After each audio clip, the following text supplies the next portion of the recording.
ഉപഗ്രഹ വിക്ഷേപണം പരാജയം. തിങ്കളാഴ്ച രണ്ടാമത്തെ ചാര ഉപഗ്രഹം ഭ്രമണപഥത്തിൽ എത്തിക്കുവാനുള്ള തങ്ങളുടെ ശ്രമം പരാജയപ്പെട്ടതായി ഉത്തര കൊറിയ അറിയിച്ചു.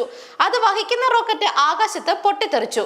ജൂൺ 4-നകം ഒരു ഉപഗ്രഹം വിക്ഷേപിക്കാൻ ശ്രമിക്കുമെന്ന് പ്യോങ്യാങ് പറഞ്ഞതിന് മണിക്കൂറുകൾക്ക് ശേഷമാണ് ഈ ശ്രമം നടന്നത്. നേരത്തെ വെള്ളിയാഴ്ച ഉത്തര കൊറിയ ഒരു ഉപഗ്രഹ വിക്ഷേപണത്തിന് സാധ്യതയുള്ളതിന്റെ സൂചനകൾ കണ്ടെത്തിയതായി ദക്ഷിണ കൊറിയൻ സൈന്യം പറഞ്ഞിരുന്നു.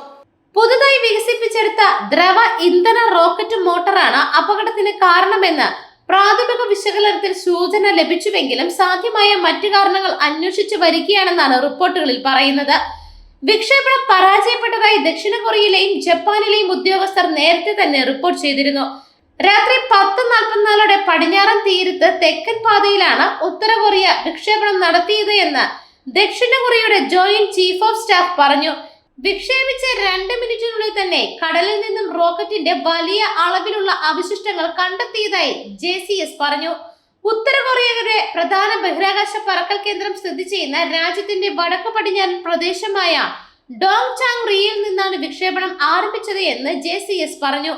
ഉത്തര കൊറിയ വിക്ഷേപിച്ച വസ്തു മഞ്ഞക്കടലിന് മുകളിൽ അപ്രത്യക്ഷമായി. ബഹിരാകാശത്തൊന്നും പ്രവേശിച്ചിട്ടില്ല എന്ന് സർക്കാർ അനുമാനിക്കുന്നതായി Japanese chief cabinet secretary Yoshimasa Hayashi മാധ്യമ പ്രവർത്തകരോട് പറഞ്ഞു. കഴിഞ്ഞ വർഷം നവംബറിൽ ഉത്തര കൊറിയ തങ്ങളുടെ ആദ്യ ചാര ഉപഗ്രഹം വിജയകരമായി വിക്ഷേപിച്ചിരുന്നു.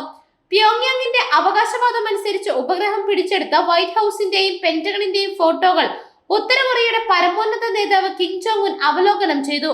എന്നാൽ ഉത്തര കൊറിയയുടെ ഔദ്യോഗിക മാധ്യമങ്ങൾ ഈ ക്രാഫ്റ്റ് എടുത്ത ഫോട്ടോകളൊന്നും ഇതുവരെ പുറത്തുവിട്ടിട്ടില്ല. News desk മെഗ്നവിഷൻ.